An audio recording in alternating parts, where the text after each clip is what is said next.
فرمایا علیکم بسنتی کہ میرے طریقے کو اور خلفائے راشدین کے طریقے کو لازم پکڑو۔ اور یہ اس وقت فرمایا کہ جس وقت بہت زیادہ فتنے ہوں گے۔ حضور نے فرمایا کہ من یعش منکم من بعدی فسیری اختلافا کثیرا، کہ بہت زیادہ اختلاف ہوگا، تو اختلاف سے بچنے کے لیے میری سنت اور خلفائے راشدین کی سنت کو لازم پکڑنا، اس لیے کہ ان کے طریقے یاد رکھیں کہ سنت جو ہے اس عمل کو کہا جاتا ہے کہ جو باقی رہنے والا ہو، جو باقی رہنے والا نہ ہو وہ سنت نہیں ہوتا۔ جاری رہنے والا عمل، الطریقۃ المسلوکۃ فی الدین من غیر افتراض ولا وجوب، یہ سنت کی تعریف کی ہے سید میر شریف نے بھی اور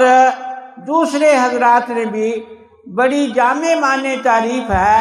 کہ سنت کے لیے دوام ضروری ہے، کہ جو دائمی مسئلہ چلا آ رہا ہے اسی کو لینا، اور جس کے لیے دوام نہیں ہے اس کو نہیں لینا۔ تو اس سے ایک بات یہ معلوم ہو گئی کہ بعض اوقات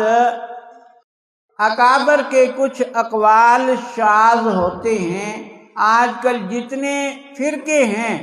وہ بھی اس بات کی ضرورت سمجھتے ہیں کہ ہم اپنا تعلق پیچھے جوڑیں، اور پھر وہ شاذ اقوال اکٹھے کر کے عوام کے سامنے پیش کرتے ہیں۔ جنہوں نے انکار حدیث کیا تو انہوں نے بھی کچھ شاذ اقوال اکٹھے کیے، اور جنہوں نے بعد والے ائمہ مجتہدین سے اعتماد اٹھایا ان پر اعتراض یہ ہوا کہ انگریز کے دور سے پہلے تمہارا وجود نہیں تھا، تو انہوں نے بھی اپنی قدامت ثابت کرنے کے لیے، بڑوں کے ساتھ تعلق قائم کرنے کے لیے کتابیں لکھیں، کہیں تاریخ اہل حدیث اور کہیں قدامت اہل حدیث جیسے رسالے لکھے کہ ہم پیچھے سے چلے آ رہے ہیں، جب سے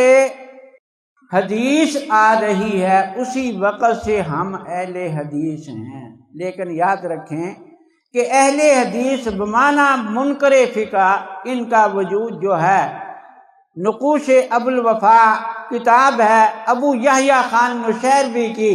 اس کے صفحہ 39 کے اوپر ایک عنوان باندھا ہے کہ ہندوستان میں عمل بالحدیث کس طرح جاری ہوا۔